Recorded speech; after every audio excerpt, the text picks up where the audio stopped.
আজ শনিবার 12ই বৈশাখ 2025 সালের 26শে এপ্রিল, কন্যা রাশি, কন্যা লগ্ন, ভার্গ সাইনের জাতক জাতিকাদের দিনটি একটু সাবধানতা অবলম্বন করেই অতিবাহিত করতে হবে।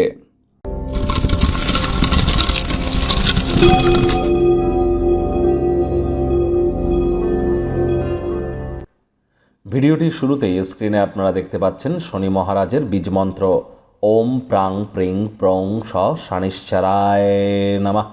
এটি সন্ধ্যাবেলার সময় 108 বার আপনারা জপ করুন না। আর যদি না পারেন তাহলে শনি মহারাজের একাক্ষরী বীজ মন্ত্র ওম শ্যাম শানিশ্চারায় নামা, এটিও আপনারা জপ করতে পারেন। আর যারা শনি মন্দিরে গিয়ে পুজো দিতে চান, নামগোত্র ধরে পুজো দিন। শনি মহারাজের যে স্মল ফিঙ্গার, কোড়ে আঙুল, সেখানে আপনারা সরিষার তেল দিয়ে অভিষেক করান। শনি মহারাজের চোখের দিকে ভুলেও তাকাবেন না।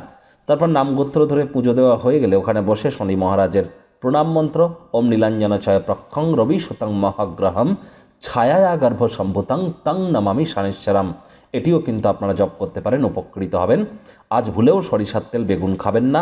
সরিষার তেল বেগুন লবণ লোহা কিনবেন না। ব্ল্যাক বা ব্লু কালারের ড্রেস আপনারা পরিধান কিন্তু করতে পারেন। আজ চেষ্টা করুন যতটা সম্ভব পরসমালোচনা পরচর্চা না করা যায়।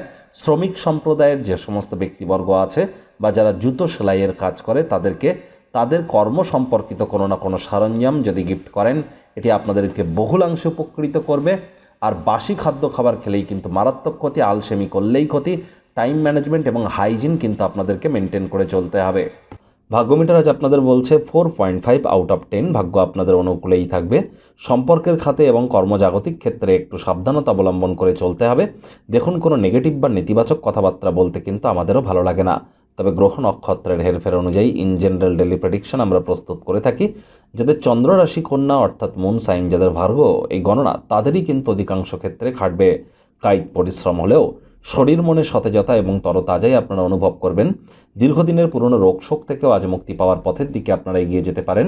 যারা চাকরিজীবী বা বিজনেসম্যান আছেন, পুরুষ হয়ে থাকলে মহিলা, মহিলা হয়ে থাকলে পুরুষদের তরফ থেকে ডাইরেক্টলি ইনডাইরেক্টলি উপকৃত হবেন, যা আর্থিক সুযোগ সুবিধা অর্জন করতে আপনাদেরকে সাহায্য করবে। নতুন উদ্যোগ পরিকল্পনার পাশাপাশি নতুন নির্মাণ কার্যের শুরুয়াত তো করা যেতেই পারে, তবে তাড়াহুড়ো হটকারিতা ভুলেও কিন্তু নয়। চাকরিজীবী যারা আছেন, অফিসে কম কথা বলে কাজ বেশি করুন, মনের থেকে মস্তিষ্ককে বেশি দাম দিন।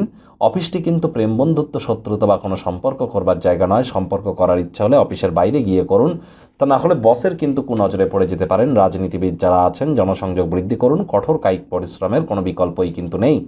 শিক্ষার্থী বিদ্যার্থীদের পড়াশোনায় মনোযোগ আরও বৃদ্ধি করতে হবে উচ্চশিক্ষার জন্য। যারা বিদেশ যাত্রার কথা ভাবছিলেন, ভাগ্যদেবী আজ আপনাদের পক্ষে নেই। প্রেমিক প্রেমিকা, স্বামী স্ত্রী উভয়ের ক্ষেত্রেই বলবো রূঢ় বাক্যের প্রয়োগ, অশ্লীল ব্যবহার করা থেকে বিরত থাকুন। তৃতীয় কোনো ব্যক্তিকে ভুলেও আপনাদের সম্পর্কের মধ্যে যেন প্রবেশ করতে দেবেন না। সম্পর্কের দুর্বলতা কিন্তু আজ বৃদ্ধি পেয়ে যেতে পারে। পরিবার পরিজন নিকটস্থানীয় ব্যক্তিবর্গদের উপরে জোর করে নিজের মতামতকে জাহির করলেই কিন্তু ক্ষতি। ছোটোখাটো ব্যাপারে অন্যের বিষয়ে ভুল ত্রুটি ধরা স্বভাব থাকলে ত্যাগ করুন।